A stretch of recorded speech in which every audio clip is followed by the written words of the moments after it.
ya kan? Nah, berarti ini seperti apa nih? Kemudian kalau terjadi di properti biasanya itu adalah saya misalnya kredit, bukan kredit, lebih tepatnya adalah IMBT, Ijaroh Muntahiyah Bitamlik. Pernah dengar? Saya dan itu pernah dengar IMBT?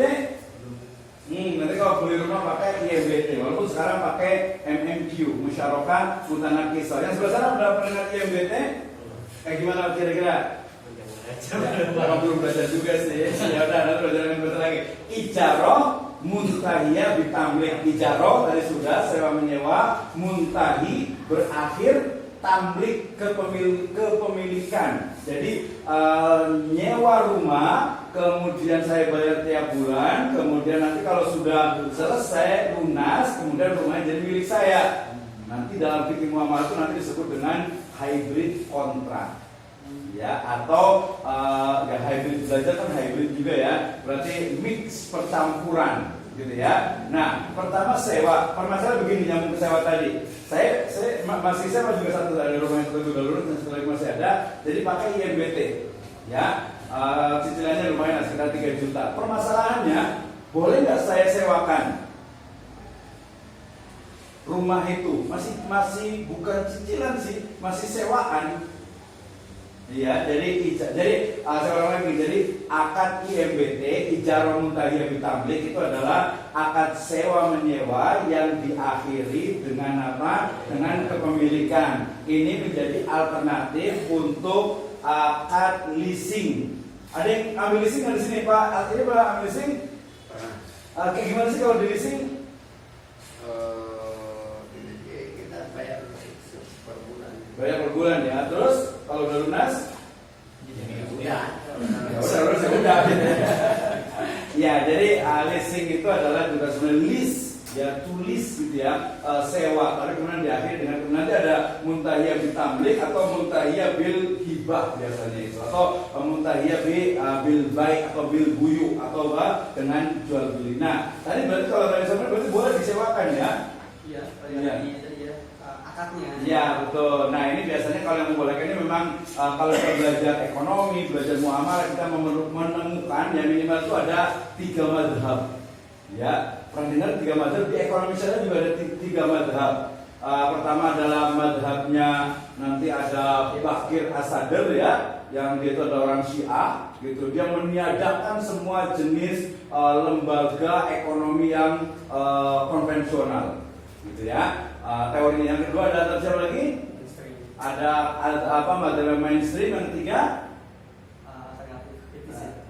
alternatif kritis ya. Yaudahlah, kalau masuk itu adalah yang alternatif kritis. Nah, yang tadi mengatakan IMBT itu boleh disewakan itu adalah mazhabnya mainstream. Ya, kalau di Indonesia itu ya DSN MUI. Makanya misalnya saya tadi bilang, kok DSN MUI hanya memudah-mudahkan ya. Saya pernah tanya tentang Nadhoriyatut Taisir. Jadi teori yang apa ya, yang memudahkan, pokoknya bisa dilakukan, yang bisa dipraktekkan, yaitu yang dihalalkan, itu yang dibolehkan. Itu mazhabnya mainstream atau mazhabnya disebut dengan IDB ya, Islamic Development Bank. Ada yang mazhab alternatif kritis, dia mengkritik nggak bisa, karena yang saya lakukan akad yang rumah saya itu ternyata dia nggak boleh disewakan, karena dia menggunakan mazhab yang mungkin dia sedikit tekstual. Gak boleh orang rumahnya itu masih sewa. Sewa itu berarti punya siapa? Punya developer. Boleh di situ punya mudirnya. Di tempat saya dalam waktu jadi gak boleh disewakan. Nah, belum lagi kalau mamanya belum lunas, kemudian dijual lagi boleh nggak? Ganti ke siapa? Ustaz Haji. Saya pakai akad IMBT.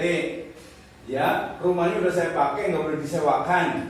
Ya, pakai mazhab kritis tadi itu. Boleh nggak saya jual rumahnya? Kenapa boleh? Kan belum jadi milik saya, orang masih akad ijarah. Itu ada di soal kontrak kemarin. Itu. Ya. Soal sebaki. Iya, soal sebaki. Gimana katanya? Cuma itu aja menjelasin tentang poin-poin itu. Ya, artinya gini.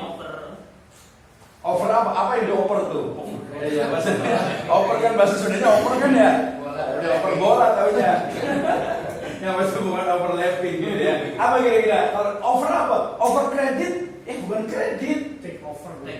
Kalau take over tuh diambil, baru didirikan. Ya, itu pihak bank. Iya, pihak bank. Dan itu pun sebenarnya juga kalau pakai mazhabnya alternatif kritis itu juga dipermasalahkan.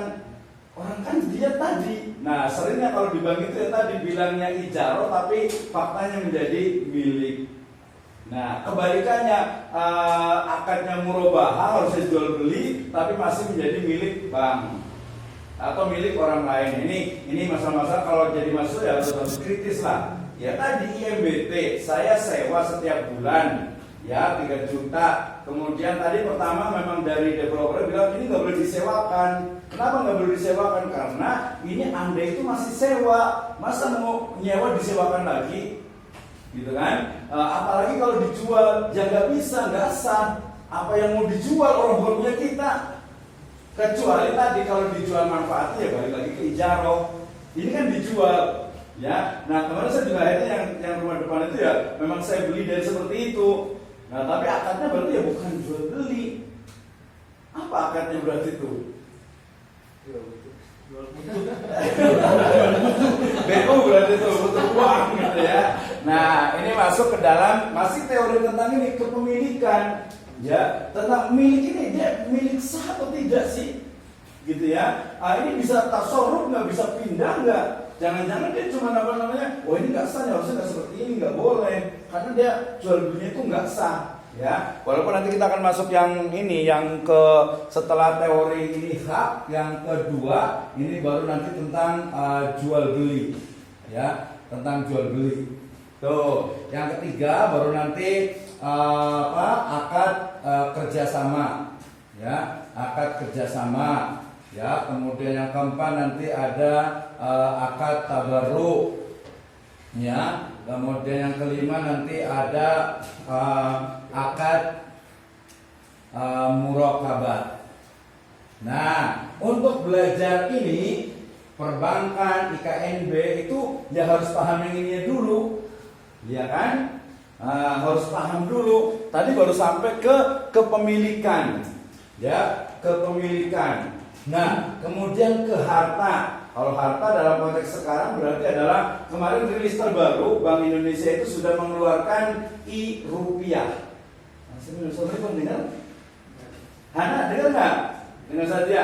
Jadi kita itu udah punya e-rupiah, digital rupiah, elektronik rupiah. Jadi ke depan ya kita udah nggak perlu uang ini lagi. Ya lama-lama itu akan hilang. Pertanyaannya terkait dengan harta. Tadi sudah sebutkan, harta itu adalah kullu syai'in lahu qimatin. Segala sesuatu yang memiliki nilai, yang memiliki manfaat. Nah, nanti kalau fikih klasiknya itu selalu yang dibahas itu adalah Ustaz Mitra, mohon maaf nih agak jorok dikit nih. Kalau kotoran ayam najis nggak sih? Kotoran ayam, kambing, sapi najis nggak?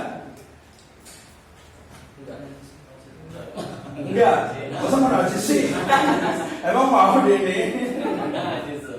Iya.